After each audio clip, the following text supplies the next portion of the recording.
जय हिंद। मैं सौरभ और आप मेरे साथ सबल 30 के डेली डोज संख्या 243 में जुड़ रहे हैं।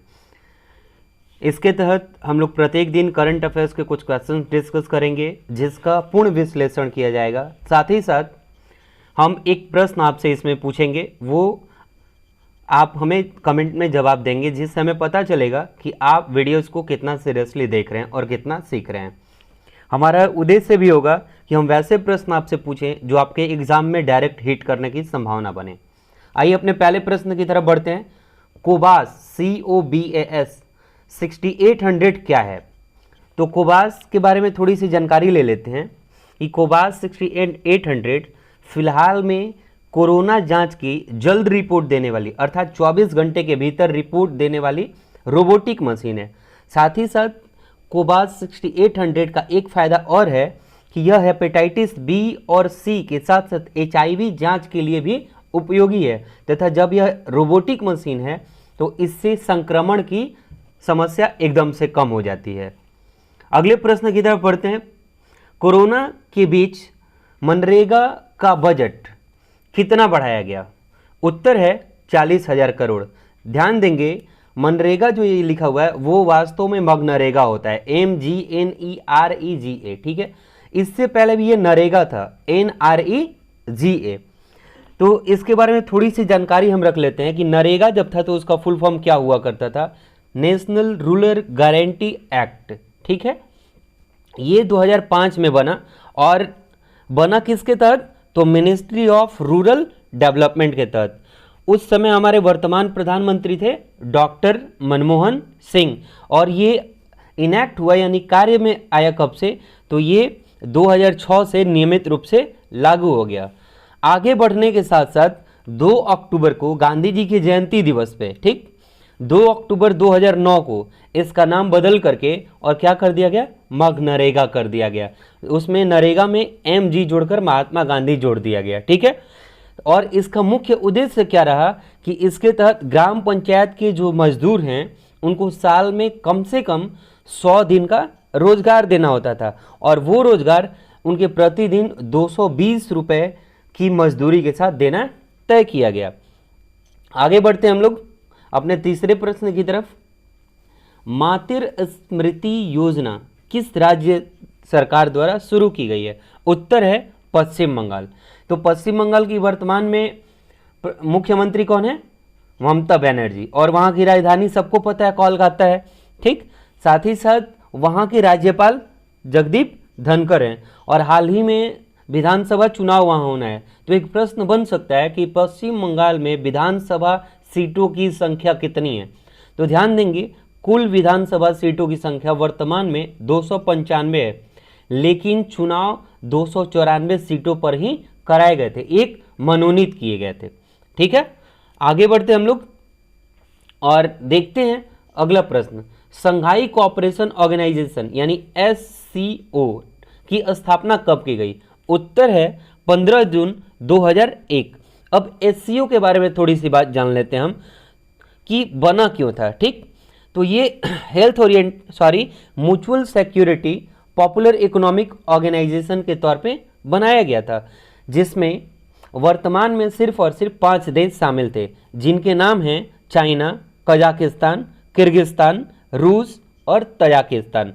इसमें छठा देश जुड़ा उज्बेकिस्तान 19 सितंबर 2003 को, और वर्तमान में अभी कुल देशों की संख्या 8 हो चुकी है, जिसमें 2017 में यानी 9 जून 2017 को इंडिया और पाकिस्तान भी इसका हिस्सा हो चुका है। अब जान लेते हैं कि इसका हेडक्वार्टर का है। तो इसका जो मुख्यालय है वो चाइना के बीजिंग शहर में, और चाइना की राजधानी भी कहाँ है? बीजिंग है। और मैं SCO को इसलिए डिटेल में एक्सप्लेन कर रहा हूँ क्योंकि अभी चीन चर्चा का विषय बना हुआ है। और इसके सेक्रेटरी जनरल कौन है, अर्थात हेड कौन है? इसके हेड कौन है? तो व्लादिमीर नोरोव हैं, ठीक है। आगे बढ़ते हैं अगले प्रश्न की तरफ। संयुक्त राष्ट्र को वित्त वर्ष 2020 में भारत की GDP में कितनी वृद्धि का अनुमान है? ठीक है, तो उत्तर है 1.2%। अगले प्रश्न की तरफ बढ़ते हैं। इवेंट बोट वायरस का संबंध किस क्षेत्र से है? उत्तर है बैंकिंग। हम इस पीडीएफ के दौरान वैसे प्रश्नों को ही सिर्फ डिटेल में एक्सप्लेन करेंगे जिनका संबंध करंट के इश्यूज के साथ हो, साथ ही साथ वो रेलेवेंस हो और एग्जाम में उनके आने की संभावना हो। अगला प्रश्न है, बंगाल की खाड़ी में उठे चक्रवाती तूफान का नाम क्या है? उत्तर है अम्फान। अगले प्रश्न की तरफ बढ़ते हैं। बंगाल की खाड़ी में मई एवं नवंबर 2019 में आए चक्रवाती तूफान थे। उत्तर है फानी एवं बुलबुल। अगले प्रश्न की तरफ बढ़ते हैं। भारत में किस संगठन के एग्जीक्यूटिव बोर्ड के चेयरमैन चुने गए हैं? उत्तर है WHO। अब WHO की जब बात आई है और इस समय WHO चर्चा का विषय बना हुआ है, तो इसके बारे में हम एक शॉर्ट इंफॉर्मेशन गैदर करते हैं। WHO का फुल फॉर्म होता है वर्ल्ड हेल्थ ऑर्गेनाइजेशन और इसकी स्थापना कब हुई थी? 7 अप्रैल 1948 को। WHO का मुख्यालय यानी हेडक्वार्टर कहाँ है? Geneva, Switzerland. और अभी इसके हेड यानी डायरेक्टर जनरल कौन है? तो टेड्रोस अदानोन। और बार बार स्टेटमेंट आ रहे हैं, तो आप इस चीज को बहुत ज्यादा ध्यान रखेंगे कि इसके हेड कौन है। साथ ही साथ इसके 2 डेप्यूटी डायरेक्टर जनरल भी हैं, एक सौम्या स्वामीनाथन और दूसरा जेन एलिसन। एक बात मैं आपको यहाँ याद दिला दूं कि जो ट्रेस अदानोन है, ये डायरेक्टर जनरल से पहले इथोपिया के स्वास्थ्य मंत्री और विदेश मंत्री भी रह चुके हैं। ठीक, आगे बढ़ते हम लोग अगले प्रश्न की तरफ। ऑनलाइन शिक्षा हेतु केंद्र सरकार कौन सा कार्यक्रम शुरू करेगी? उत्तर है प्रधानमंत्री ई विद्या प्रोग्राम। अगले प्रश्न की तरफ बढ़ते हैं। बेंजामिन नेतन्याहू कौन सी बार इजराइल के प्रधानमंत्री बने हैं? उत्तर है 5वीं बार।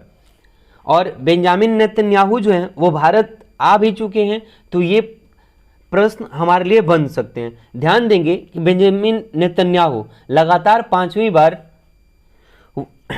सरकार में आए हुए हैं और प्रधानमंत्री बने हैं। तो सबसे पहले एक बहुत प्यारा क्वेश्चन बनता है कि इजराइल के संसद का नाम क्या है? तो इजराइल के संसद का नाम लगभग 10 बार एग्जाम में मैंने देखा है, नेसेट है। और इजराइल की राजधानी आप सभी को पता होगी, जेरूसलम है। और इजराइल यहूदी प्रधान देश है, यानी यहूदी धर्म के लोग वहां पाए जाते हैं। अब आगे बढ़ते हैं और थोड़ी सी जानकारी इसमें और गैदर करते हैं, क्योंकि ये फिलहाल में चर्चा का विषय बना हुआ है।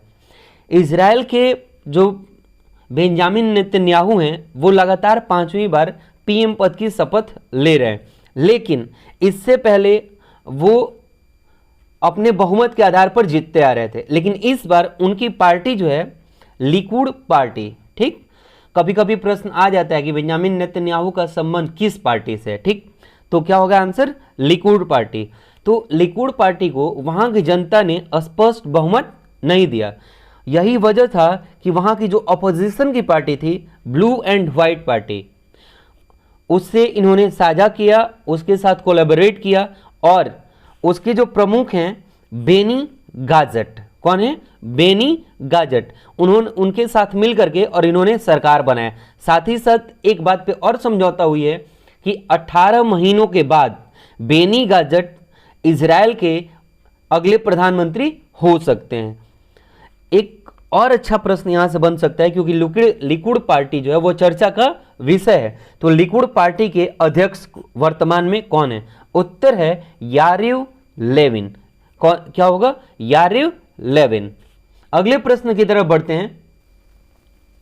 नेतन्याहू की लिकुड पार्टी ने किस पार्टी के साथ गठबंधन किया? अभी अभी मैंने चर्चा किया, ब्लू एंड व्हाइट पार्टी। और कौन थे उसके? तो बेनी गाजट। अगले प्रश्न की तरफ बढ़ते हैं। अंतर्राष्ट्रीय संग्रहालय दिवस कब मनाया जाता है? उत्तर है 18 मई। एक बात ध्यान देंगे, हम हर महीने के अंत में उसके जो इंपॉर्टेंट डेज होंगे उसके शॉर्ट वीडियोस बना करके डाल देंगे। चावल निर्यात को प्रोत्साहन देने के लिए किस निकाय की स्थापना की गई है? उत्तर है REPF। तो REPF का फुल फॉर्म जान लेते हैं, राइस एक्सपोर्ट प्रमोशन फोरम, यानी इसका हिंदी में क्या नाम होगा? चावल निर्यात संवर्धन मंच।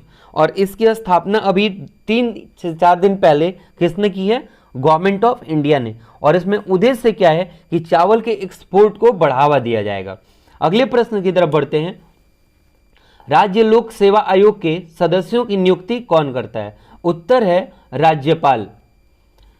अगले प्रश्न की तरफ बढ़ते हैं। मानव विकास सूचकांक के प्रणेता महबूब उल हक किस देश से संबंध रखते हैं? उत्तर है पाकिस्तान। अब बात जब मानव विकास सूचकांक की आई है तो इस पर थोड़ी सी जानकारी आपके साथ साझा करते हैं कि मानव विकास सूचकांक में भारत की स्थिति कौन सी है। तो 2017 की बात करें तो उस समय भारत की स्थिति 130वें स्थान पे थी और इसमें कुल शामिल देश कितने हैं? 189 अर्थात 189 देश।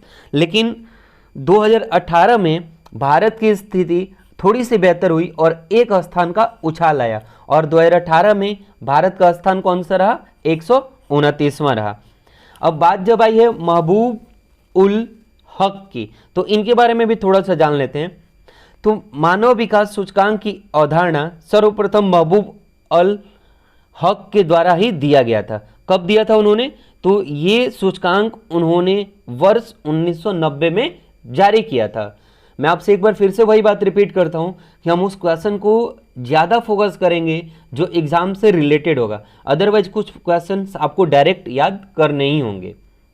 अगले प्रश्न की तरफ बढ़ते हैं। चोल वंश का बृहदेश्वर मंदिर कहाँ स्थित है? उत्तर है तंजौर।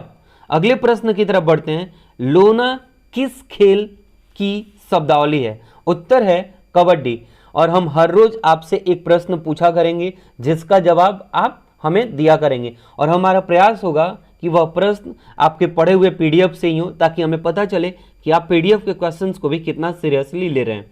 तो आज का प्रश्न है मानव विकास सूचकांक 2019 में भारत किस स्थान पर है? मैंने 2017 और 2018 की जानकारी आपको दी है। आप 2019 की जानकारी गूगल सर्च करके कमेंट जरूर करेंगे। तब तक अगले वीडियो में मिलते हैं। तब तक के लिए धन्यवाद। जय हिंद।